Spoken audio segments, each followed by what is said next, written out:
La Société nationale des Québécoises et des Québécois de la région de Thetford est fière de vous présenter l'émission Appalaches en quelques mots. La TVCRA est au cœur des préoccupations des gens d'ici depuis plus de 45 ans. C'est donc un honneur pour moi de soutenir et de contribuer à l'essor de la télévision communautaire de la région des Appalaches. Bon visionnement.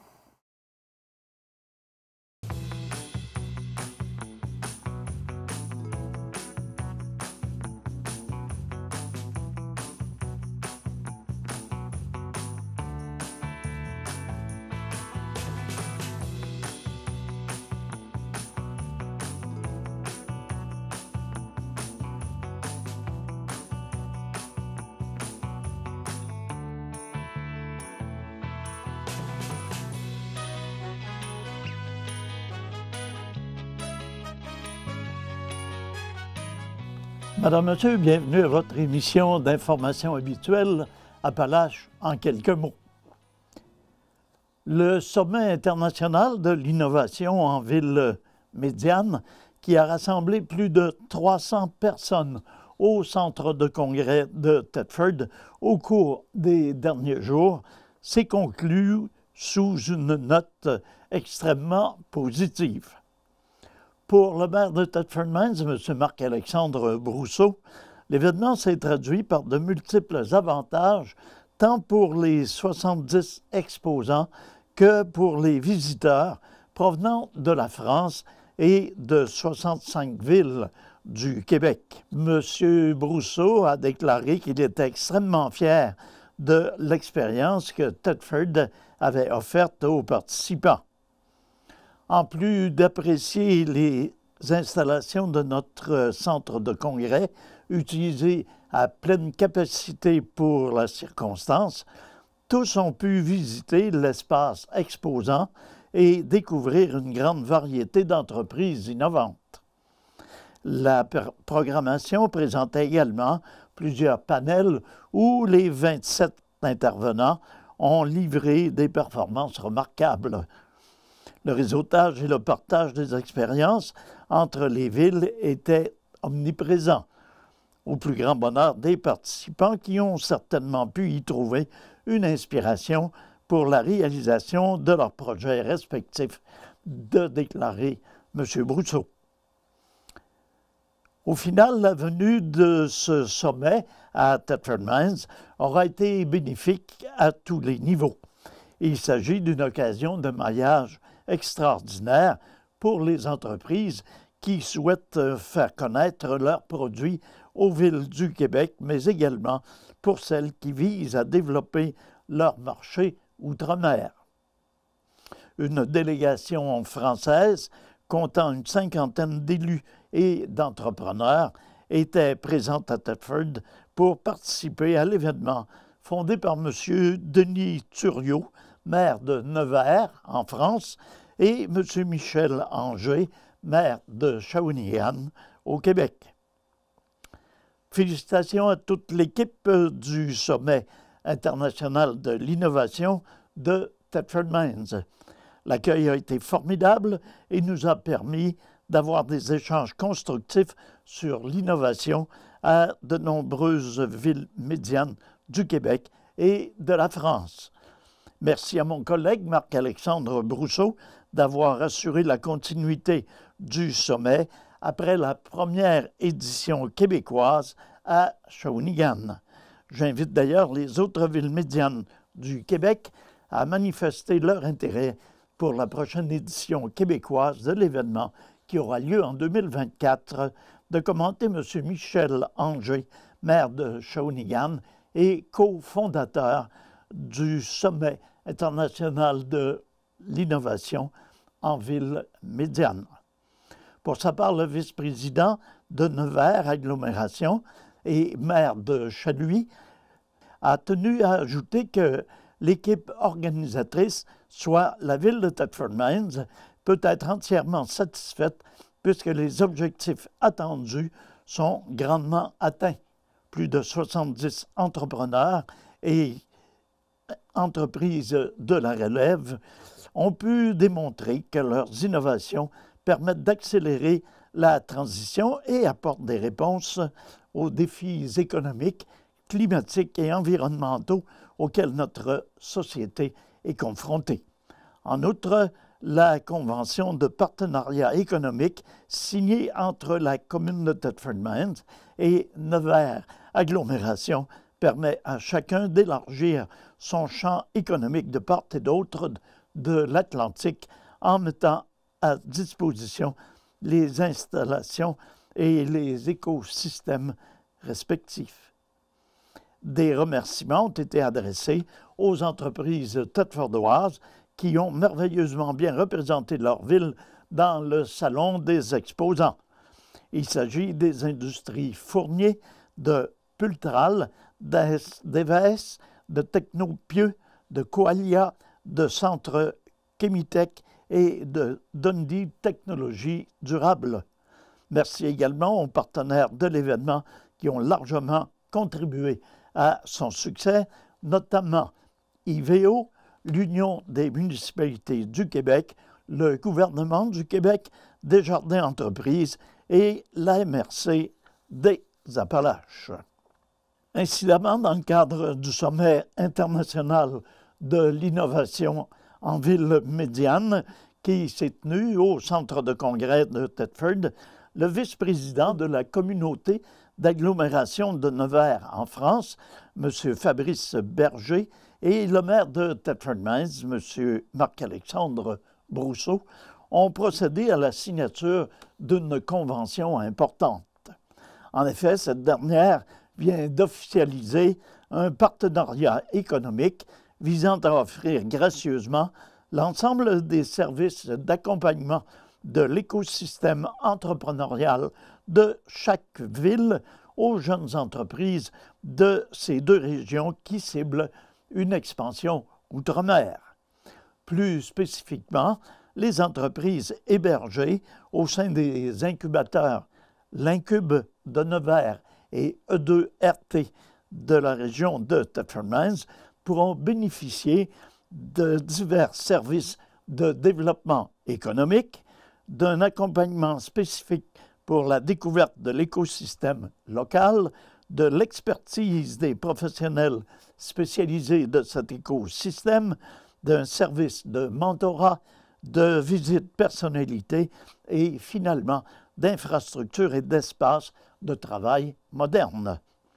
Après le jumelage des incubateurs d'entreprises de Shawinigan et de Nevers et les ouvertures de marchés sur nos deux continents, ce partenariat avec Thetford Mines démontre une nouvelle fois la dynamique du sommet international de l'innovation en ville médiane, qui est la première place de marché francophone de l'innovation.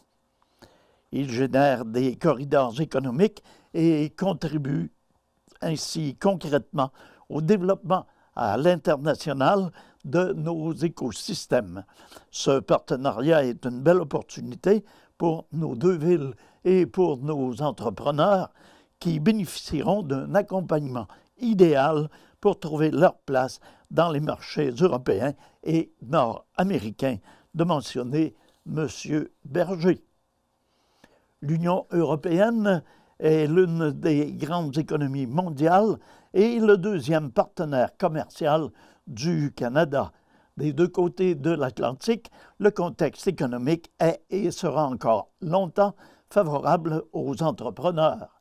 Ce partenariat avec l'agglomération de Nevers offre de nouvelles perspectives aux entreprises de chez nous et aux entreprises françaises qui veulent explorer le marché international, de conclure le maire de Thetford Mines, M. Marc-Alexandre Brousseau. 3 étudiants en gestion de commerce du cégep de Thetford, à savoir Brendan Lacasse, Catherine Bolduc et Laurence Lessard, ont pris part à la compétition Place à la relève en gestion, la plus grande compétition académique de niveau collégial et administration des affaires, qui regroupait cette année près de 30 cégeps du Québec. Bien qu'il s'agisse d'une première participation Pour le Cégep de Thetford, ce groupe d'étudiants a remporté la première place du volet marketing. Les étudiants ont fait très bonne figure, d'autant plus qu'une des membres de l'équipe, Laurence Lessard, a décroché le titre de meilleure communicatrice. Cette 12e édition s'est déroulée les 21 et 22 octobre dernier à l'Université du Québec à Trois-Rivières. Dans les faits, l'équipe devait résoudre en 3 heures le cas d'une problématique réelle du groupe Somavrac et présenter leur pitch marketing devant le panel de 6 juges.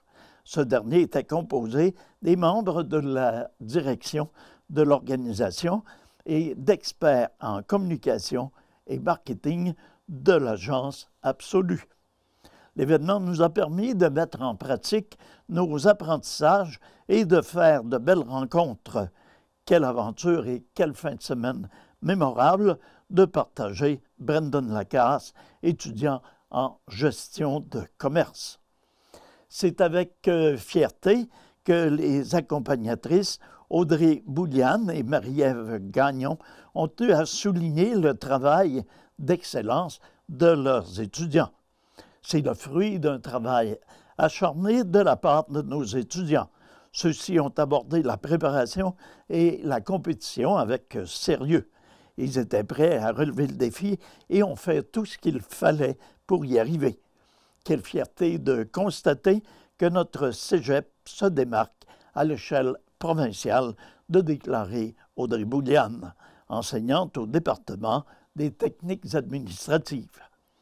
Le cégep tient à féliciter les lauréats qui mettront à nouveau à profit leur talent les 11 et 12 novembre prochains lors de la 3e édition de la Coupe Paillé, une compétition collégiale organisée par G.M. Paillé en collaboration avec le cégep régional de la Naudière à Joliette.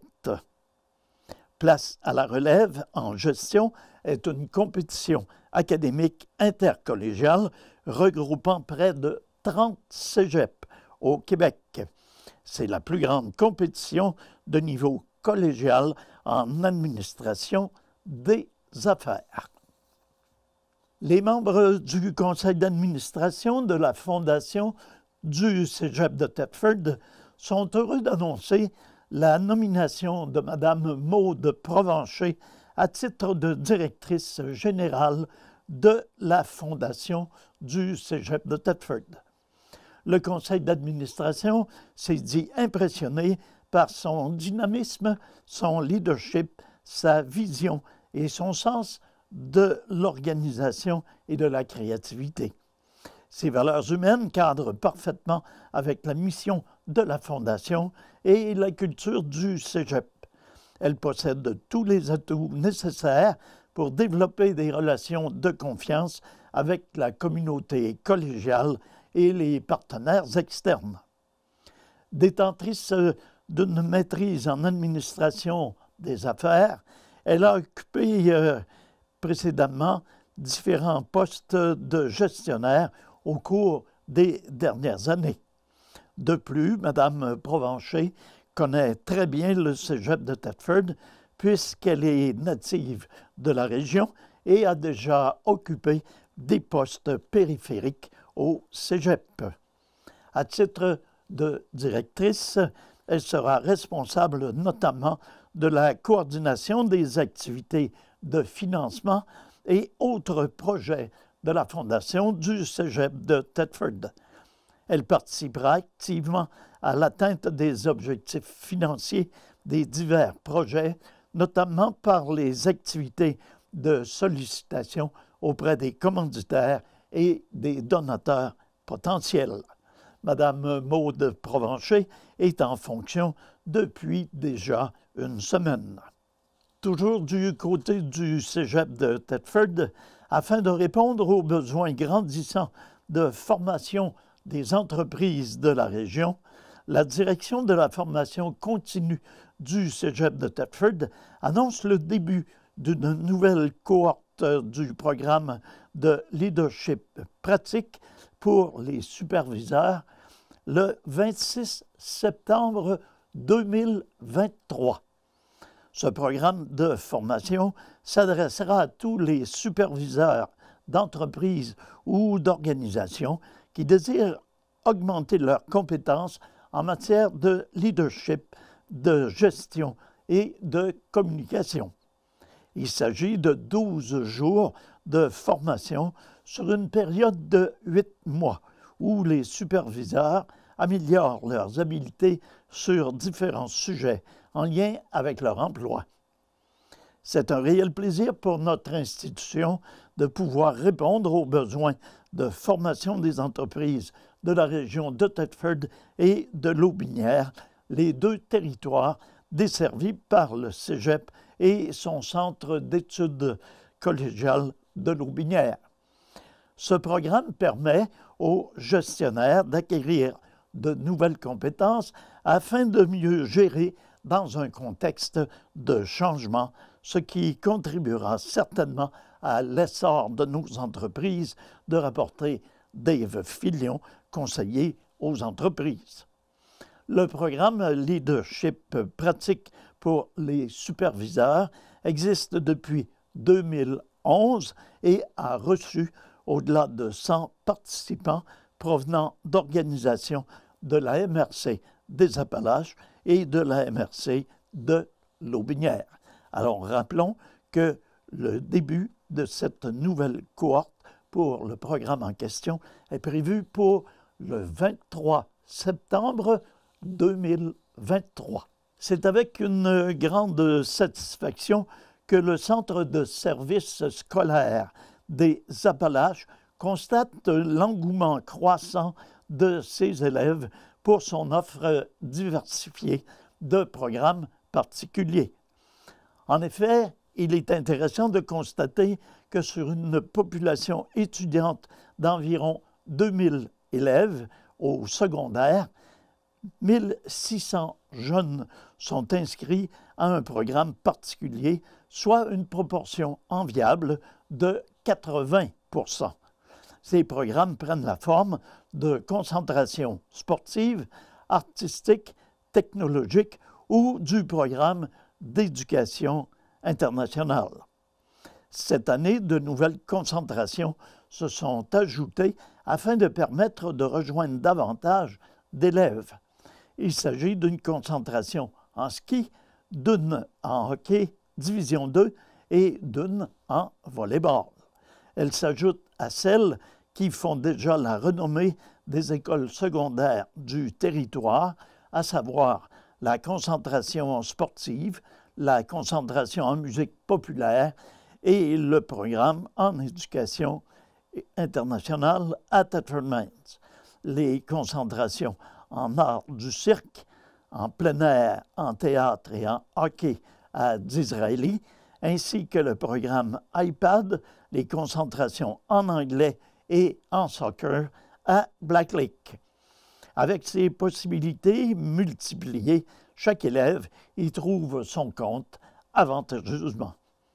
La formule porte fruit car du côté des nouveaux élèves de première, secondaire au secteur régulier en 2022-2023, la proportion d'élèves inscrits dans l'ensemble de ces programmes grimpe à 90 %.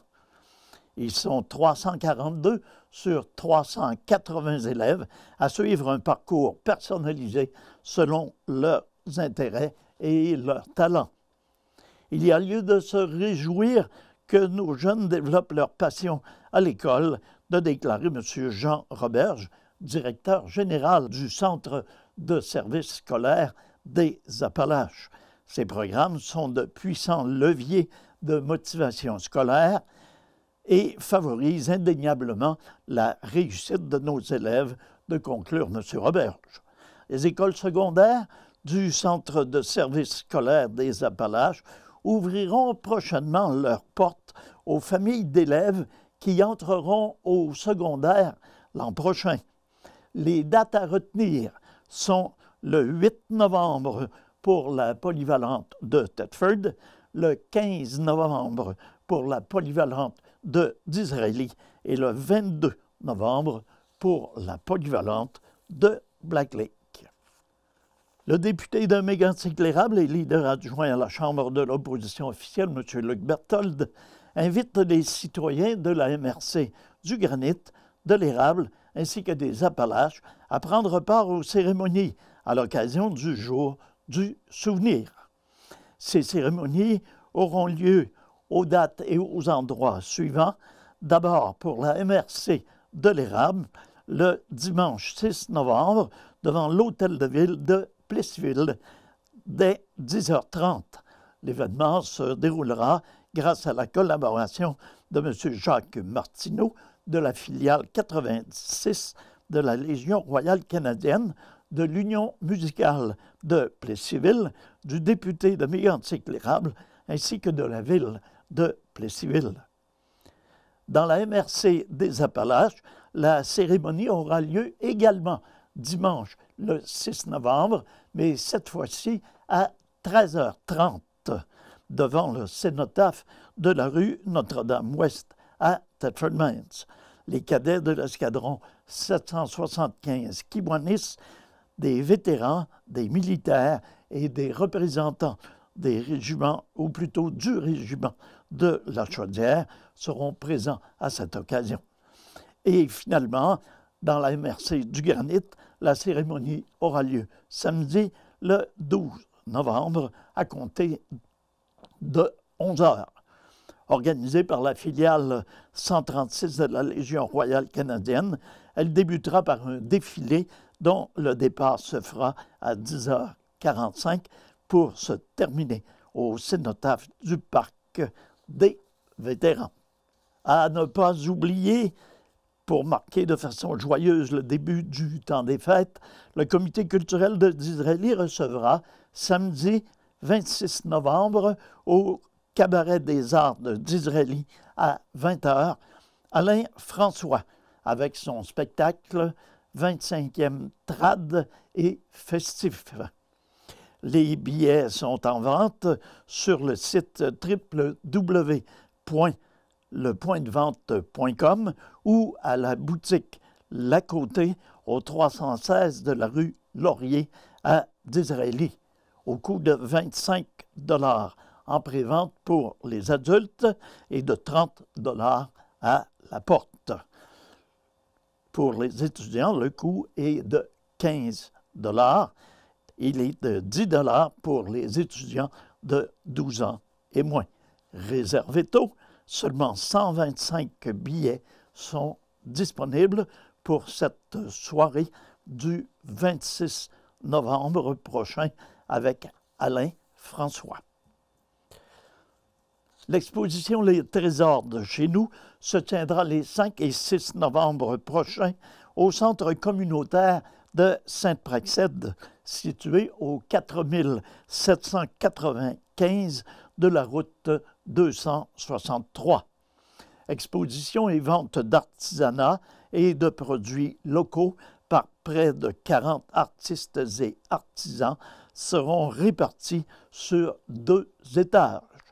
L'entrée est gratuite et les heures d'ouverture sont de 10h à 16h.